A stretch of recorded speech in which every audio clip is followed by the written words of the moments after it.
Bonjour à tous et bienvenue sur ma chaîne. Aujourd'hui, on va parler des 4 choses qui sont à payer lorsque vous êtes en auto-entreprise, les 4 principales dépenses que vous aurez en auto-entreprise.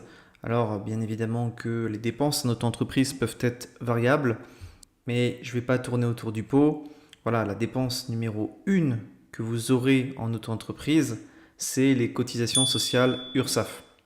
Alors il faut savoir, et vous le savez peut-être, que les micro-entrepreneurs ou auto-entrepreneurs doivent payer des cotisations sociales qui couvrent l'assurance maladie, les allocations familiales, la retraite, ainsi que la formation professionnelle.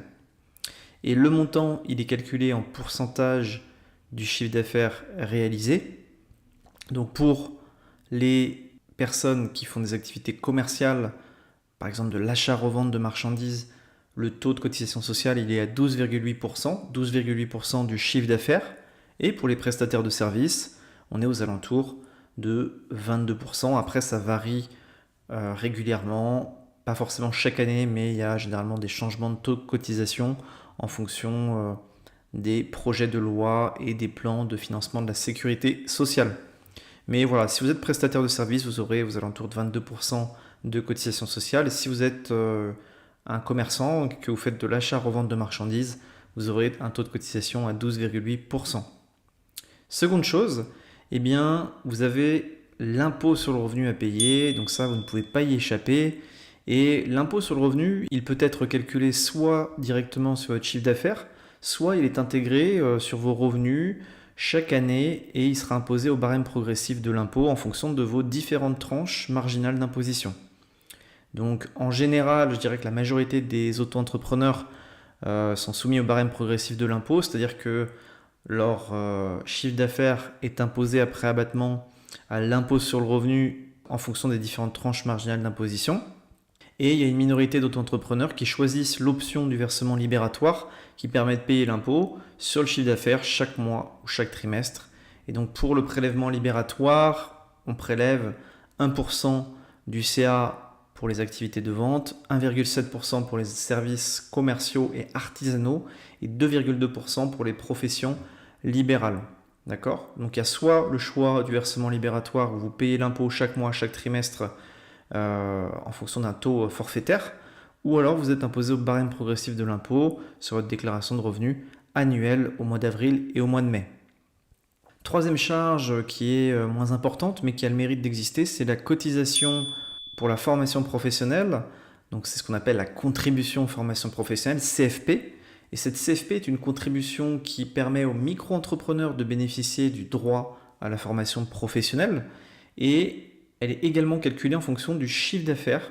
Et donc elle représente entre 0,1 et 0,3% du chiffre d'affaires par mois ou par trimestre. Elle est payée en même temps que les cotisations sociales URSSAF.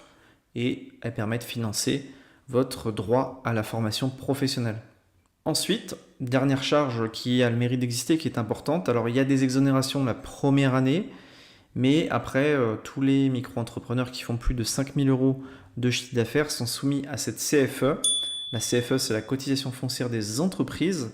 C'est un impôt auquel vous ne pouvez quasiment jamais échapper quand vous faites, comme je l'ai dit, plus de 5 000 euros de chiffre d'affaires et vous en êtes exonéré la première année. Donc voilà, toutes les charges que j'ai dit aujourd'hui sont soit des cotisations sociales, soit des impôts.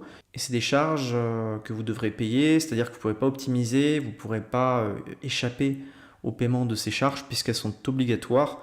Et vous l'aurez compris, pour les cotisations sociales et même parfois pour l'impôt sur le revenu avec le versement libératoire, eh bien, vous payez ces charges sociales et ces charges fiscales en fonction de votre chiffre d'affaires. Donc si vous n'avez pas fait de chiffre d'affaires, vous n'avez pas de cotisation sociale à payer.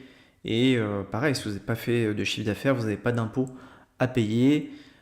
Et c'est pareil aussi sur la CFE. Si vous ne faites pas de chiffre d'affaires, vous n'aurez pas de CFE à payer, ni même de contribution à la formation professionnelle. Donc c'est un statut idéal pour les jeunes entrepreneurs, ceux qui débutent, ceux qui veulent tester une activité, lancer leur business sans trop de charges, sans trop d'administratifs, sans trop d'obligations fiscales et comptables. C'est un statut idéal l'auto-entreprise puisque en fait vous êtes imposé et vous payez des cotisations sociales que sur le chiffre d'affaires que vous encaissez. Donc voilà, n'hésitez pas à me poser vos questions en commentaire si vous en avez. Vous pouvez également regarder en description, j'ai pas mal de ressources gratuites que vous pouvez télécharger facilement. Et si vous avez besoin d'un accompagnement à la création de votre auto-entreprise, n'hésitez pas à cliquer sur le lien de Legal Place que je recommande vivement, qui est un partenaire. Merci de votre écoute, je vous souhaite une très bonne journée et je vous dis à bientôt.